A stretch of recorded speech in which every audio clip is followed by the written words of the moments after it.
Hello guys, pag-usapan lang natin ang nakakagulat na balita. Napuntusan na naman ni Eco si Alden Richard, Catherine Bernardo at Jericho Rosales magkasama sa party. Ibig sabihin lang nito guys, ang nakakaalam ba nito, mga Marites at Marisol. Siyempre guys, kapag usapan online, di ba? Ang nakakabalita lang yung mga Marisol at mga Marites. Siyempre guys, spotted nga naman, ang daming tao, party nga naman yung pinuntahan, di ba? Kaya nga naman guys, napuntusan na naman ni Jericho Rosales si Alden Richard kay Catherine Bernardo. Kita natin guys kung ano nga ba ang tunay na rason ng balita, kung ano nga ba guys ang katotohanan, 'di ba? At least malalaman natin guys na kung sino talaga ang type at bet ni Catherine Bernardo sa mga nanliligaw ni Catherine Bernardo. Siyempre guys, Jericho Rosales, alam naman natin, iwalay din yan sa asawa at meron din niyang anak. Pakinggan muna natin guys ang balita para malaman natin. Mukhang napapadalas ang pagkikita ni Catherine Bernardo at Jericho Rosales. Yan ang kwento ng netizens na napansin nila na sa iisang event muli ang dalawa. Ibig sabihin pala nito guys, napansin pala ng mga netizens, mga Marisol at mga Marites, 'di ba? Hindi maaalis yan guys kasi ang daming tao 'di ba? Party nga naman kasi ang pinuntahan nila, 'di ba? At alam naman natin kasi guys, ang unang nanligaw kay Catherine Bernardo, sinasabi ng maraming tao, walang iba kundi si Jericho Rosales, 'di ba? At parami ng parami ang mga isyong kumakalat na nanaliling umano kay Catherine Bernardo. Siyempre guys, kay Catherine Bernardo naman, tinanong niya ng balita, 'di ba? Kung sino ang napupusuan niya na makakasama sa teleserye or movie. Ang sinabi niya lang kasi guys, si Jericho Rosales, Papa P, at Dilma Santos. Niligwak niya nga naman kasi guys si Alden Richard. Spotted kasi si Catherine at Jericho sa intimate surprise birthday party ng fashion designer na si Mark. Wala man picture together sina Kat at Eco nakuha sa intimate party. Pero uli na ng mga online marites na magkasama ang dalawa noong Sabado ng gabi.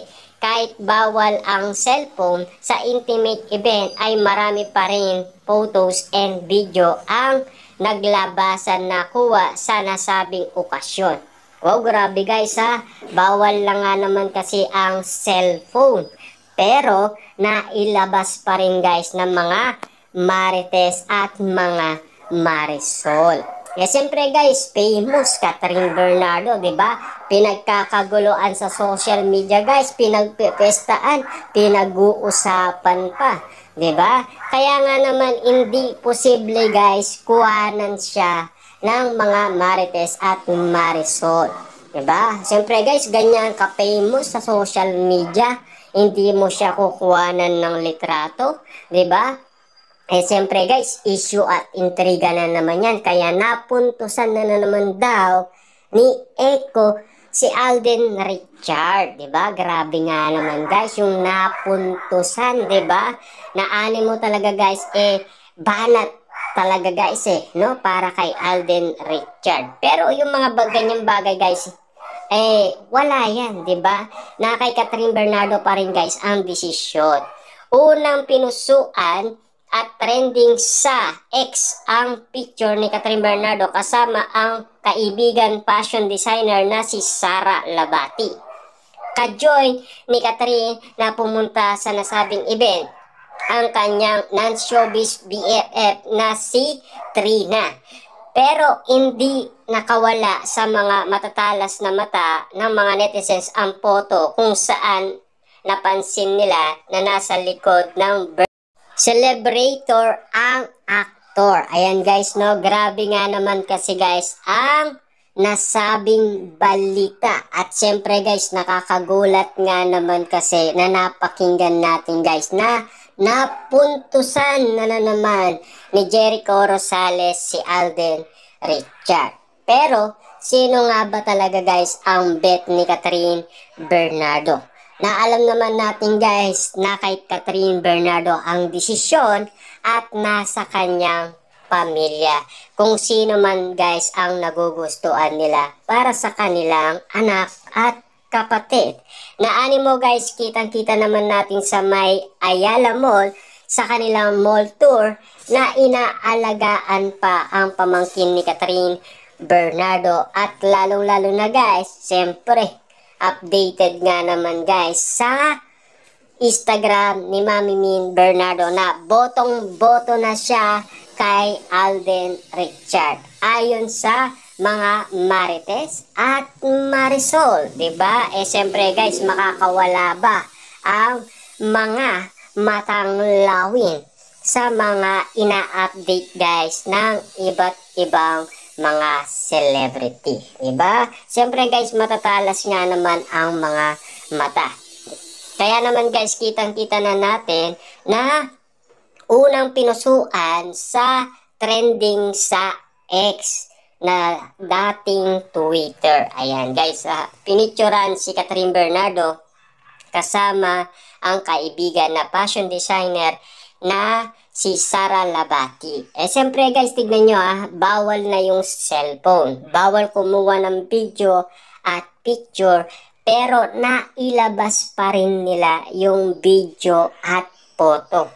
Kaya nga naman guys, pinagkakaguluhan sa social media at pinag-uusapan at pinagpipestaan ang nasabing balita. Siyempre guys, kita nyo naman, no? Talagang matitigas pa rin ang mga tao. At dahil nga sa nasabing photo, nag-conclude na agad ang mga follower nila na muling nagkita at nagsama sina Kat at Eko.